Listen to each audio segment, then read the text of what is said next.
Selamat berjumpa kembali di channel saya ini. Untuk teman-teman yang belum subscribe, silakan subscribe agar teman-teman selalu memperoleh informasi yang akurat dan aktual dari saya.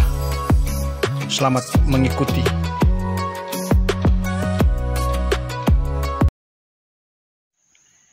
Selamat berjumpa kembali teman-teman di channel saya ini. Kali ini saya memilih tema antara teokrasi dan demokrasi dalam pemilihan pelayan khusus Gemim. Sebagaimana diketahui, tanggal 15 Oktober 2021 ini dimulai pemilihan Pelsus Gemim di semua aras, mulai dari aras jemaat. Dan sesuai dengan jadwal yang sudah ditetapkan oleh Badan Pekerja Majelis Sinode untuk tanggal 15 Oktober 2021, jadwal pemilihan untuk memilih calon diaken dan calon penatua.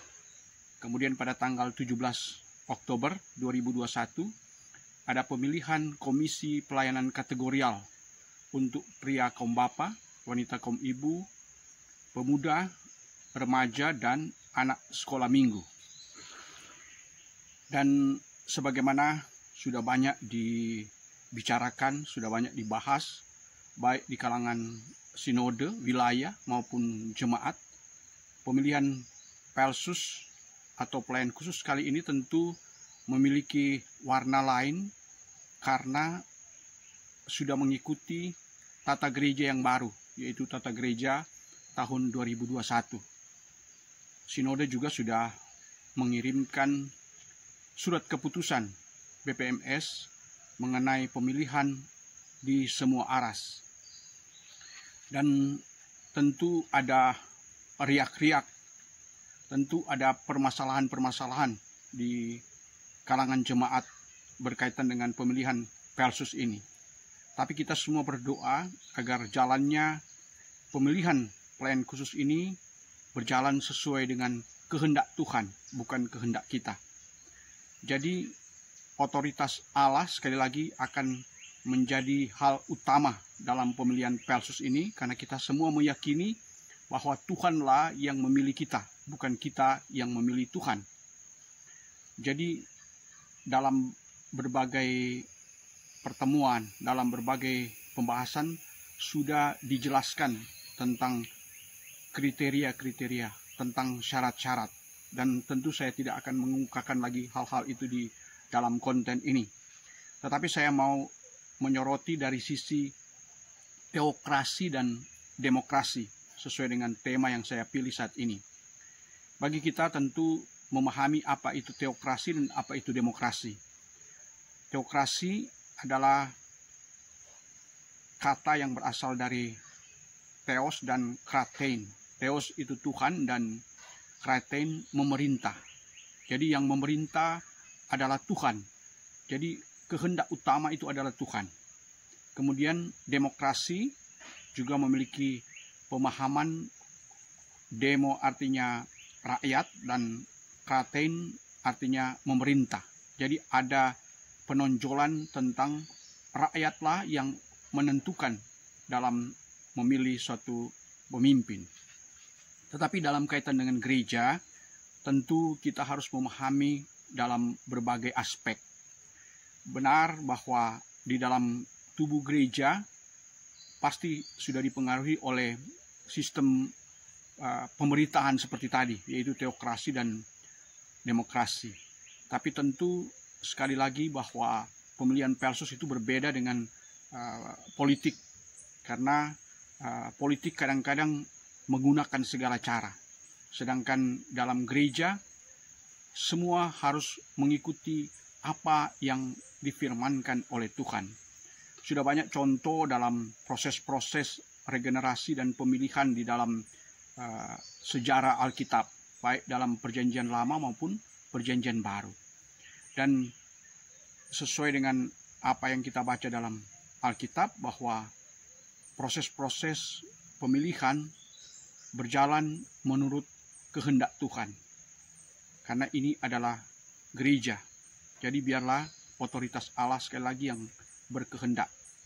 Bagi kita yang nanti akan memilih siapa calon diaken dan calon penatua, tentu sudah memiliki pilihannya masing-masing. Jadi di satu sisi Allah memberikan kebebasan menurut apa yang kita pikirkan, apa yang nanti kita akan pilih.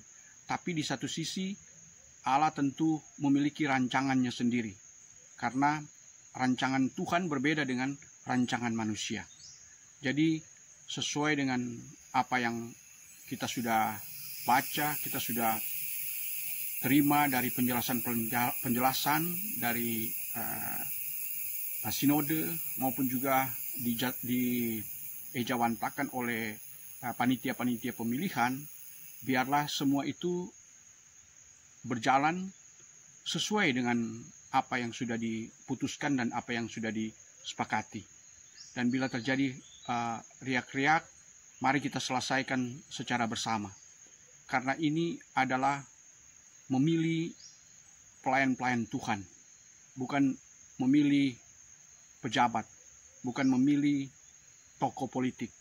Jadi apa yang kita sudah terima, sudah baca, sudah bahas, menjadi bagian bagi kita semua. Memang ada banyak postingan yang memberikan gambaran bahwa ini bukanlah pesta demokrasi. Ini adalah memilih pelayan khusus. Jadi biarlah proses pemilihan ini berjalan mulai dari aras jemaat, kemudian di aras wilayah sampai ke aras sinode.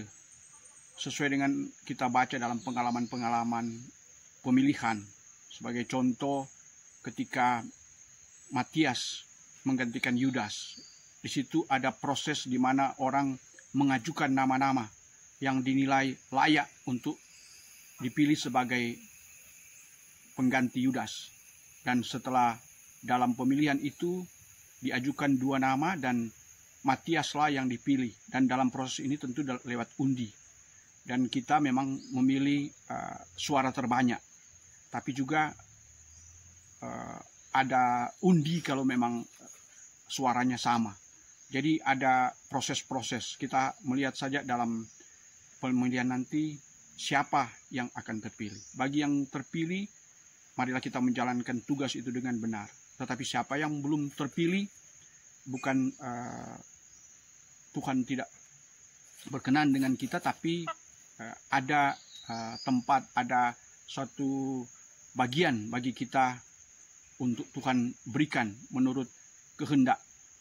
Jadi marilah kita bukan melihat perawakan, bukan melihat penampilan, tapi melihat hati. Sebagaimana Tuhan ketika memilih Daud untuk menjadi raja. Di situ kita lihat bahwa kehendak Tuhan berkuasa.